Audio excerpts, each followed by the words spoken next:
What's happening, my good people? It is your boy, PKG Deluxe, back with another vid on how I did. You already know what it is. So, yesterday was dope, lit, fire. You hear me? I was in there knocking out job after job after job thrown at me. So, I knocked out 3 yesterday. Possibly could have been a 4th, but the customer wouldn't let me come over there at the time. So, all right, let me talk about what all I did yesterday. First, I went down to Mount Pleasant.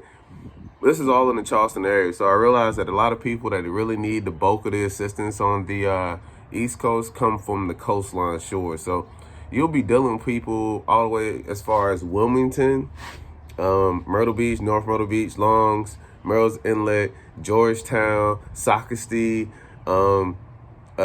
Charleston, Goose Creek, and other places like that. So they're mostly along the shore is what I'm starting to figure out. Or at least if there are jobs popular, it's along the shore. So we went and did a printer setup. I will say from the very beginning, once I got into this person's home, I am glad that they already had their Wi-Fi and everything connected and ready to go. She wasn't a dunce, but I will say that I had a tough time setting up her Canon printer. Now, this is just to give a little talk about this printer. This printer that she had, made her take back. That was the idea that I gave with, right? So the printer has this small option of how to configure the Wi-Fi on it. And I'm not going to lie to you, even as I was going through it, it was pretty difficult. So I was not able to get the printer to connect to the Wi-Fi successfully the way that she wanted to, unless I had a computer. I would have had to hardwire it and do it that way or either pick it up another way. But either way, I was not able to do that initially. So what did this lady really, truly want to do with this printer, right? All right, she wanted to use this printer to be able to print documents from her iPad. That's it. That's all she wanted. She wanted to be able to print it. And we were talking about, or I happened to see one of her older printers that was in the household. It happened to be a printer that I just finished doing for my mother and father as I was leaving. So I was like, dope. This is about to be a layup. So I'm out here. I'm like, let me look at this printer real quick. Does analysis, examination. Hey, I think I might can get this printer to work. Let's see.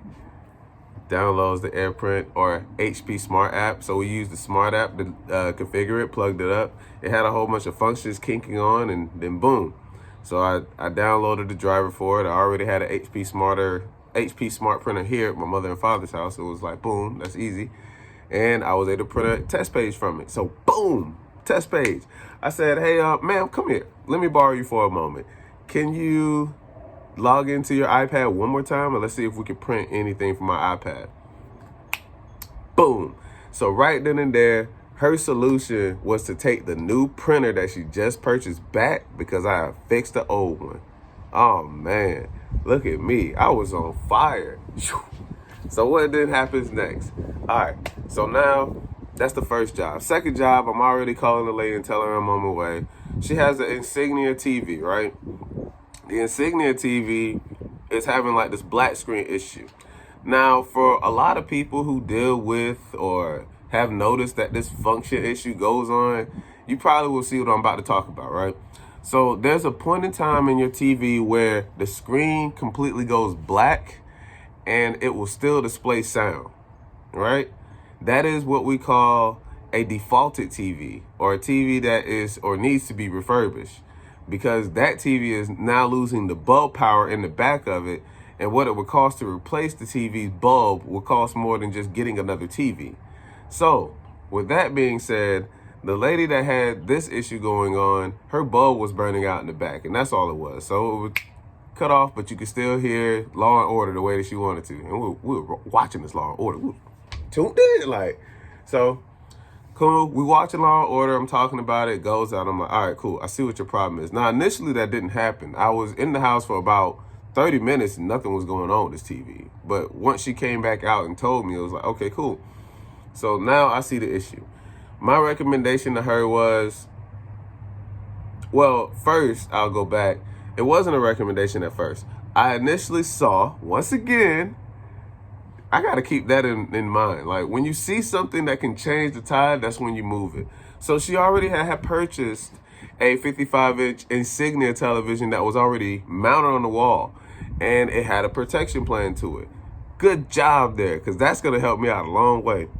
All right. And so this TV that she had in the room was the same model TV, just a little bit older and black screening. Now, what could she do here? If that TV is already giving you is not giving you problems, and this one is, and you have a protection plan on it, I gave her the first option of this. I was saying that you can take the TV back if it's within a year, and you can still use it as a manufacturer's warranty. The same way Apple does it, we do it too. You drop the TV back off and they'll give you a brand new one because it's their product. It is an Insignia Best Buy branded product. So you can return that TV within a year if anything would have happened to it. So, cool. She would have been able to do that. Now, if she was not capable of doing that and or the TV was older than a year, this would have been the secondary option. And I think this is what she may need to go with. If she truly wants to fix the TV, she bought two of them. She can stick the old one in the box and return it with the protection plan from the new one that she just purchased. Now, why would I tell her to do that? Because they're not going to go in the box to check to see whether or not this TV's date is going to line up with the actual serial code of the box. No. But the TV itself is still within working function. It is just not being able to light up behind the screen anymore. So it's a defaulted TV. We need to take this back. Either way, it should be supported by their system to just give her another television because it wouldn't cost them anything to lose a customer out of that. So that was my recommendation to her. Solution was solved. Cool. So now we're on to the third job. We're out here now. We're going. We're on to the third one. The third one just happened to be the doozy, and the doozy is a TV mounting. Now, I got up there and I initially didn't think that the tools that I had or was going to use was going to make this mounting successful. But the guy wanted to mount a 65-inch TV in about a 8-foot ink crescent house-like figure. So it was pretty tough. But due to the fact that I've already done that same mount before, I knew of a little trick. And the first trick was just finding the studs. So now when I go into the house, I have two stud finders. I use one to go over, then I use one to go over to about 24 inches to find the next stud. And then I use it to cover to make sure I'm on that stud and send it on it. So I go all over the place with the stud just to make sure. Then I drill the piece behind it into the wall.